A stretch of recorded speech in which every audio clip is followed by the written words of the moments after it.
Je suis Willow, conteuse, et vous allez écouter l'histoire de Shahryar, le sultan des mille et une nuits, avant les mille et une nuits.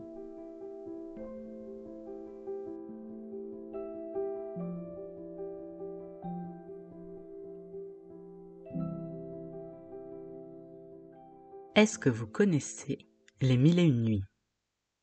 Vous les connaissez très probablement, il s'agit d'une collection de contes arabes qui sont présentés sous forme de nuits.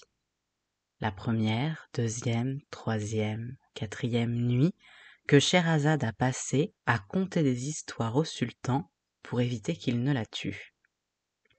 Alors on sait tout ça, mais est-ce que vous savez ce qui a mené ce sultan à vouloir tuer ses femmes au départ ? Car l'histoire de Shahryar est elle aussi très très intéressante. Shahryar est donc le sultan qui a décidé de ne coucher avec une femme qu'une seule nuit et de la tuer au petit matin. Et au départ, Shahryar n'est pas ce sultan cruel et injuste. Il a hérité des qualités de son père qui était un grand roi, apprécié de ses sujets, et Shahryar étant l'aîné, il est monté sur le trône. Je dis Shahryar étant l'aîné car il a un jeune frère, Shezanan. Shezanan aurait pu être jaloux de Shahryar, c'est vrai, mais ce n'était pas le cas. Et bien au contraire, il était le plus heureux du couronnement de Shahryar. En voyant cela, Shahryar, qui aimait déjà beaucoup son frère, a décidé de le couronner roi de la Grande Tartarie. Les deux princes sont donc devenus tous les deux rois, tous les deux sultans. Shezanan est allé s'installer en Grande Tartarie, à Samarcande, la capitale. Shahryar est resté chez lui, au royaume principal. Le temps est passé. 10 longues années. Et au bout de ces 10 longues années, Shahryar se dit que son frère lui manque. Alors il demande à son grand vizir de préparer tout un cortège pour aller inviter Shezanan à passer quelque temps chez lui. Le grand vizir fait ce qu'on lui demande. Il prépare un cortège, se met en route, et en arrivant aux bordures de Samarcande, il est surpris de voir venir à lui le sultan Shezanan, qui a reconnu de loin les drapeaux de son frère et qui est donc venu à la rencontre du grand vizir. Quand Shezanan entend que le grand vizir est là pour lui amener une invitation officielle, il ne cache pas sa joie. Il est ravi, il dit qu'il est très heureux de voir que le temps n'a pas entaché leur amitié, qu'il demande juste 10 jours pour mettre son royaume en ordre et qu'ensuite il les suivra. Comme ce ne sera pas très long, dit-il au grand vizir, je vous invite à vous installer dans un campement juste en dehors de la cité. Le grand vizir fait ce qu'on lui dit. Il s'installe juste aux abords de la cité, et quand Shezanan est parti, il a la bonne surprise de voir venir à lui des serviteurs qui portent tous des plateaux recouverts de mets les plus fins et de bonnes boissons. Pendant 10 jours donc, Shezanan prépare son départ. Il établit un conseil avec à sa tête un homme de confiance, il répond aux doléances du peuple, et surtout il fait ses adieux à la reine, sa femme qu'il aime tant. Enfin, dans la soirée du 10e jour, il va retrouver le grand vizir, et les deux hommes discutent longuement, jusqu'à ce qu'il soit bien trop tard pour partir. Il est environ minuit, et le grand vizir dit qu'il vaudrait mieux partir demain au petit matin. Shezanan n'est pas contre l'idée, il en est même très content, car il va pouvoir se glisser dans le palais et faire une surprise à la reine. À pas de loup, il rentre à nouveau dans son palais, va jusqu'à la chambre, s'approche du lit, et là, quelle horreur! Quel malheur! Car la reine n'est pas seule. Croyant le roi de Samarcande déjà parti, elle a invité un officier à la rejoindre dans son lit. Tous les deux dorment profondément, épuisés, et Shezanan debout à côté du lit, bout de rage. Quoi? Comment ose-t-elle? Se dit-il en lui-même, alors que je ne suis même pas encore parti, que je suis encore sous le toit de Samarcande. En tant que roi, il se doit de corriger cet affront, et en tant que mari bafoué, il se promet d'immoler cette femme. Une colère noire s'empare alors de Shahzaman, qui tire son sabre et fait passer d'un seul coup de lame les deux amants du sommeil à la mort. Ensuite, il prend les deux corps, d'abord celui de l'officier, puis celui de sa femme, la reine, qu'il aimait tant, et les jette par la fenêtre dans la ruelle qui entoure le château. Aussitôt ce meurtre accompli, il retourne au campement, réveille le grand vizir et exige que l'on parte à l'instant.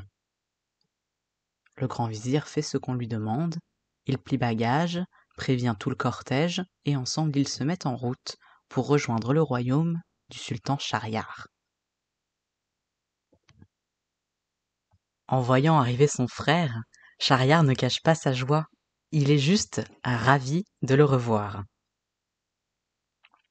Il prépare donc une grande fête, et cette fête est suivie de banquets, et ces banquets sont suivis de danses, et ces danses sont suivies de sorties dans les plus beaux jardins, et ces sorties dans les plus beaux jardins sont suivies de repos dans les plus beaux hammams, et ces repos dans les plus beaux hammams sont suivis des meilleures conversations que Shahzaman ait pu avoir depuis longtemps, puisqu'il parle avec son frère, Schahriar. Malheureusement, même avec tous les efforts de Schahriar, Shahzaman n'a pas l'air tout à fait heureux.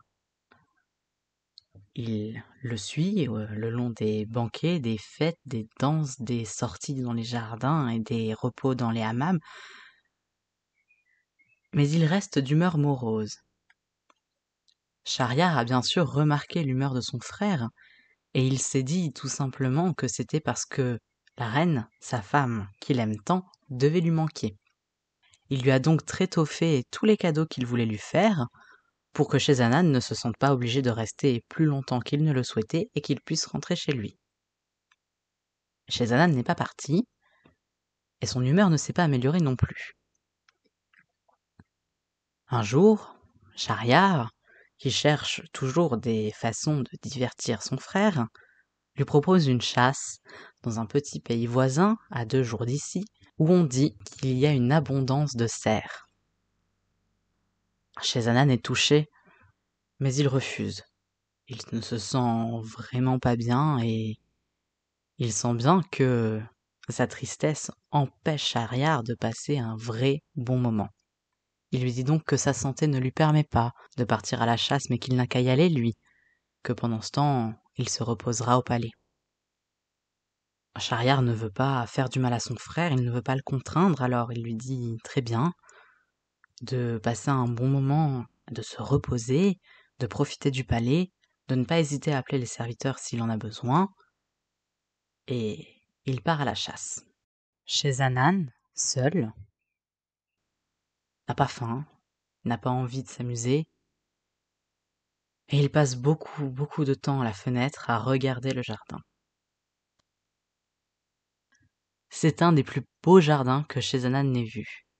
En plus de la végétation, il y a des oiseaux qui nichent là, avec les plus beaux chants et les plus beaux plumages. Mais Shahzaman passe plus de temps à soupirer les yeux levés vers le ciel qu'à regarder réellement le beau paysage qui s'offre à lui. Il voit tout de même, alors qu'il est là en pleine nuit, son repas abandonné sur la table, une porte s'ouvrir dans le mur. Il est surpris. Cette porte mène au jardin privé du sultan Schahriar, et il ne sait pas qui pourrait venir de là. Par la porte arrive alors la sultane, que l'on reconnaît grâce à son port de tête, suivie de 20 de ses femmes. Schahriar, curieux, fait en sorte de se décaler pour pouvoir voir sans être vu. Il regarde alors avec surprise une scène dont il se souviendra toute sa vie. Les femmes de la sultane enlèvent leurs longs vêtements. Elles en portent dessous de plus courts, mais surtout, lui qui croyait avoir affaire à 20 femmes, se rend compte alors qu'il s'agit de 10 femmes et de 10 hommes déguisés. Les hommes et les femmes Très bientôt trouve amant et amante, et la sultane ne reste pas seule. Elle tape dans les mains 2 fois, et un bel homme descend d'un arbre du jardin pour la rejoindre. Ce qui se passe ensuite, la pudeur ne me permet pas de vous le raconter. Mais Shahzanan en voit assez pour se dire qu'il n'est pas le seul à être malheureux d'une femme infidèle. Il en va même à conclure qu'il s'agit là de la nature des femmes, de tromper, et qu'il serait ridicule de rester malheureux pour un malheur si commun. Quand Schahriar revient de sa chasse, il retrouve son frère, transformé. Enfin il sourit réellement, enfin il rit réellement, enfin il mange réellement. Un soir, quelques jours après la scène du jardin, Schahriar et Shahzanan sont assis tous les deux. Les courtisans et courtisanes se tiennent à distance et ils discutent. Après une conversation mondaine, Schahriar finit par demander ce qui le tracasse depuis si longtemps. Et il demande à Shahzanan ce qu'il s'est passé. Pourquoi était-il si triste? Et surtout, comment est-il devenu à nouveau si heureux? Shahzanan hésite d'abord, mais Schahriar insiste. Alors son frère lui raconte. Il lui raconte les jours de préparation avant de venir ici, qu'il avait rejoint le vizir tard, que le départ avait été reporté, qu'il était rentré à nouveau dans son palais, qu'il avait surpris la reine, sa femme, qu'il aimait tant, dans les bras d'un autre.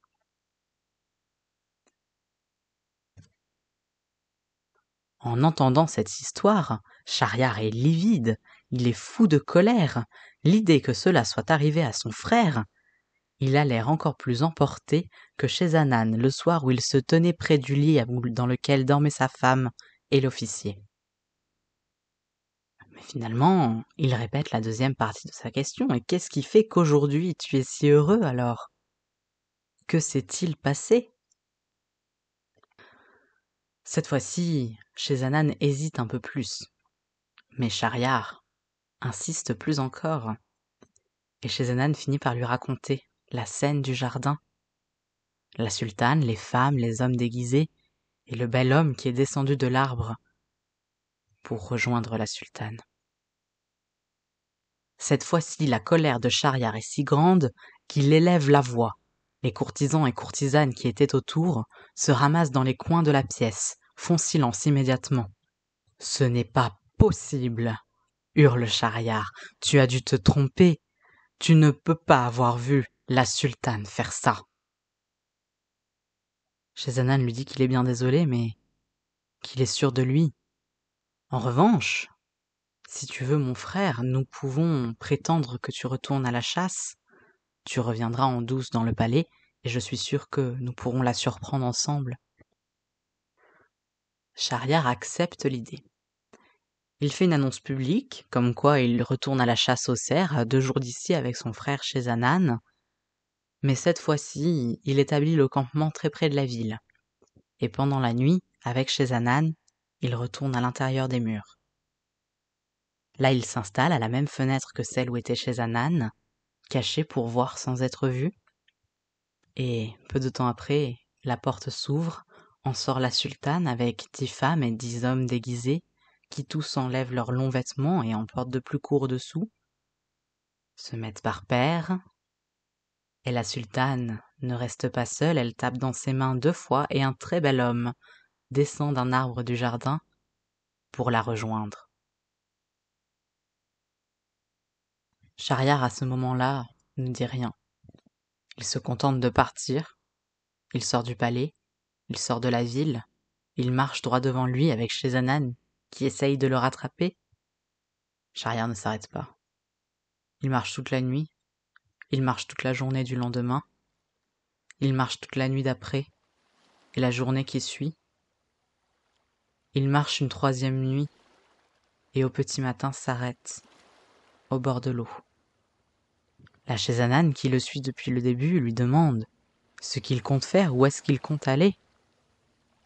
Et Shahryar n'a pas de réponse. Il dit: il n'y a rien à faire. Autant partir, autant tout recommencer. Puisque même les gens si proches de nous nous trahissent. Shahzad lui dit: allons mon frère. Il s'agit là d'un malheur bien commun. Si nous trouvons quelqu'un de plus malheureux que nous, me promets-tu que nous ferons demi-tour et que tu rentreras au palais? Shahryar accepte, oui, s'il trouve quelqu'un de plus malheureux qu'eux, il fera demi-tour, il retournera au palais. Il a à peine terminé sa phrase qu'une colonne de brume s'élève de la mer. Dans un grand bruit, les flots se séparent et en sort un grand génie. Il est immense, il a l'air mauvais. Shahryar et Shahzanan montent dans un arbre pour se cacher et ils regardent avec crainte le génie avancer sur la plage. Il porte dans ses mains une boîte en verre fermée de 6 verrous. Finalement, le génie s'installe juste sous l'arbre dans lequel Shahryar et Shahzanan se sont réfugiés. Il ouvre la boîte en verre avec des clés qu'il porte à son cou et de là, il sort une belle femme. Shahryar et Shahzanan sont persuadés qu'il s'agit là de la plus belle femme qu'ils n'ont jamais vue. Sous leurs yeux, le génie complimente cette femme. Il loue sa beauté, son intelligence. Il dit qu'il est si heureux de l'avoir enlevée le jour de son mariage et qu'elle vive maintenant à ses côtés. Puis la femme s'assoit, le génie pose sa grosse tête sur ses genoux et très vite s'endort. C'est là que la femme lève les yeux. Elle voit Shahryar et Shahzanan dans l'arbre. Elle leur fait signe de descendre. Ils lui font signe qu'il n'en est pas question, que le génie dort juste là et qu'ils ne veulent pas risquer leur vie. Très doucement, la femme prend la grosse tête du génie, la pose sur le sable, se relève et dit dans un murmure furieux et menaçant qu'ils ont intérêt à descendre, sinon elle réveillera elle-même le génie et elle lui demandera de les tuer. Shahryar et Shahzanan n'ont pas le choix, ils descendent. Ils suivent la femme qui va à peine plus loin. Et elle leur fait une demande qu'au départ ils veulent refuser, mais elle insiste, toujours de cette voix qui murmure, doucement, furieusement, pleine de menaces. Car un seul mot de sa part, le génie se réveille et les tue. Alors Shahryar et Shahzanan s'exécutent, et une fois qu'ils ont terminé, la femme va chercher dans son cube de verre une boîte qu'elle ouvre, et dans cette boîte se trouve une longue ficelle sur laquelle elle a enfilé des bagues. Elle retourne vers Shahryar et Shahzanan et leur demande de lui donner une bague chacun. Alors les deux hommes font ce qu'elle leur dit, ils enlèvent une bague à leurs mains, lui donnent, elle l'enfile sur la longue ficelle, une, puis l'autre, et elle leur dit: voyez, j'en avais 98. 98 amants que j'ai pris, bien que le génie me garde enfermé et me surveille jour et nuit. Avec vous deux, j'ai la centaine. Elle range la longue ficelle sur laquelle sont enfilées les bagues dans la boîte dans le cube en verre, se rassoit sous l'arbre, prend la tête du génie, la repose sur ses genoux, et fait signe à Shahryar et Shahzanan qu'ils sont congédiés. Les deux hommes s'enfuient sans demander leur reste. Et là, une fois hors de portée des oreilles du génie, Shahzanan dit à Shahryar: « Alors mon frère, ce génie n'est-il pas plus malheureux que nous? Vous devez bien l'admettre, avoir une femme qui lui est aussi infidèle. » « C'est vrai, admet Shahryar, c'est vrai, il est plus malheureux que nous. Je suis enfin sorti de cette folie, retournons au palais. » Alors tous les deux font le trajet retour. Revenu à son palais, Shahryar demande à ce qu'on lui emmène la sultane. et il ordonne au grand vizir de la tuer, elle, toutes les femmes qui l'ont suivie, et les hommes aussi. Le grand vizir fait ce qu'on lui demande. Le bel homme qui est descendu de l'arbre, on ne l'a pas retrouvé, et on raconte qu'il a fui toute sa vie pour échapper à la fureur de Schahriar.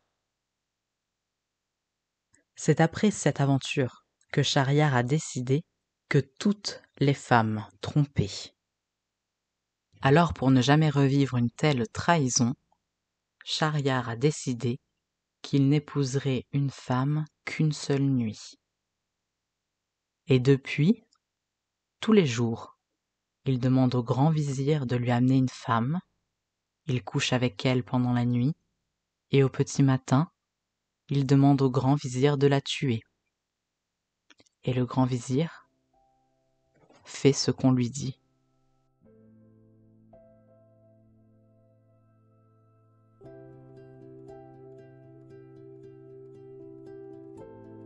C'était l'histoire du sultan Schahriar, le sultan des 1001 nuits, avant les 1001 nuits.